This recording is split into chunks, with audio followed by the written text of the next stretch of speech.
Shalom, selamat pagi Bapak Ibu Saudara-saudari yang terkasih di dalam Tuhan. Kita bersyukur Gema Kabar Baik kembali menyapa kita hari ini, Senin 20 Februari 2023. Gema Kabar Baik kita pada hari ini disadur dari santapan harian. Firman Tuhan di dalam 2 Raja-Raja pasal 24 ayat yang ketiga, demikianlah firman Tuhan.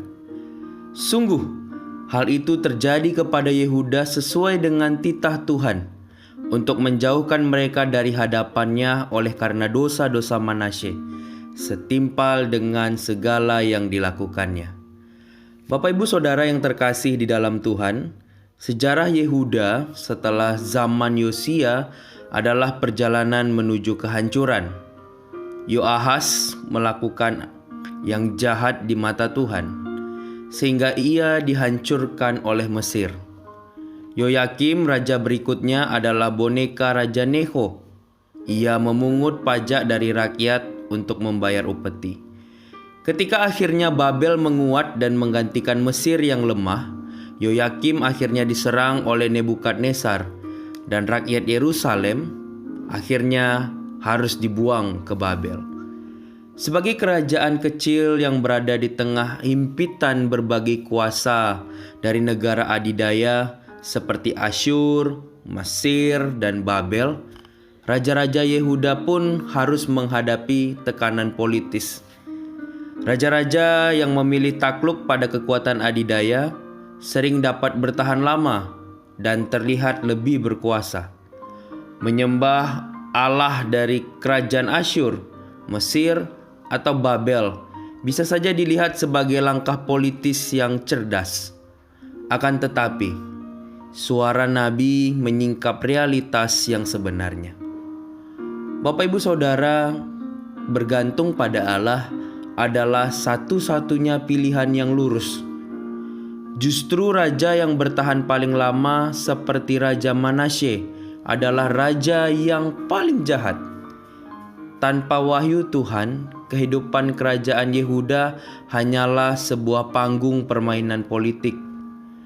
Hanya melalui suara kenabian, barulah disingkapkan dengan jelas bahwa kehancuran Yehuda terjadi karena dosa-dosa dari Manasye. Banyak orang Kristen yang menjalani hidup seperti raja-raja Yehuda. Hidup hanya menjadi siasat untuk bertahan dan strategi membesarkan diri. Lalu mereka terkejut ketika kehancuran menghadang seluruh sepak terjangnya. Bapak Ibu Saudara, kehancuran Yerusalem dan pembuangan ke Babel adalah akibat dosa Yehuda sendiri.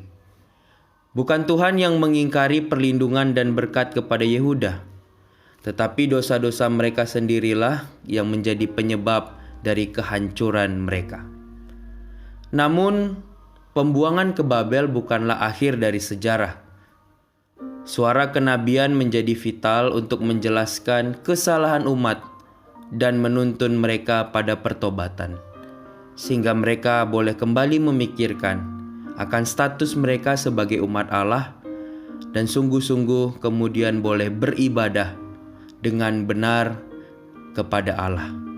Bapak Ibu Saudara, hendaklah kita mengarahkan hati kita hanya kepada Tuhan, karena itu satu-satunya jalan yang lurus, baik di dalam keberhasilan maupun dalam kehancuran yang kita alami saat ini.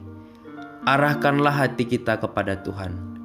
Selalulah sedia memandang kepada Kristus, karena pemulihan dan keselamatan hanya datang dari Tuhan. Mari kita belajar dari apa yang terjadi pada bangsa Yehuda. Mari kita hanya memandang kepada Tuhan, tidak hanya fokus pada masalah kita atau keberhasilan yang ingin kita capai, melainkan fokus untuk hidup seturut dengan kebenaran firman Tuhan dan memuliakan Tuhan di dalam kehidupan kita.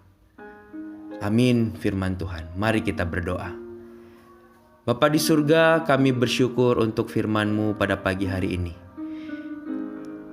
Di awal kami memulai minggu ini, kami kembali diingatkan bahwa kami harus memandang kepada Tuhan saja. Belajar dari apa yang terjadi pada Yehuda, ternyata keberhasilan bukanlah sebuah tolak ukur bahwa kami hidup dekat dengan Tuhan. Tuhan, kami rindu supaya hati kami terus diperbaharui oleh Tuhan, dan kami boleh terus memandang hanya kepada Tuhan saja. Berikan kami kekuatan Tuhan. Biarlah Allah Roh Kudus menjaga kami, sehingga hati kami, pikiran dan mata kami hanya memandang kepada Tuhan saja. Kami menyerahkan kegiatan kami sepanjang hari ini ke dalam tangan-Mu. Biarlah apapun yang kami lakukan, kami boleh terus mengingat bahwa kami melakukannya untuk kemuliaan nama Tuhan. Dan biarlah Tuhan yang pakai kami satu kali lagi untuk boleh menjadi berkat bagi saudara-saudara kami. Ini doa kami Tuhan, di dalam nama Tuhan Yesus Kristus kami berdoa dan bersyukur. Amin. Selamat pagi Bapak Ibu Saudara semua, selamat beraktivitas, tetap jaga kesehatan, selamat menjadi berkat, Tuhan Yesus memberkati.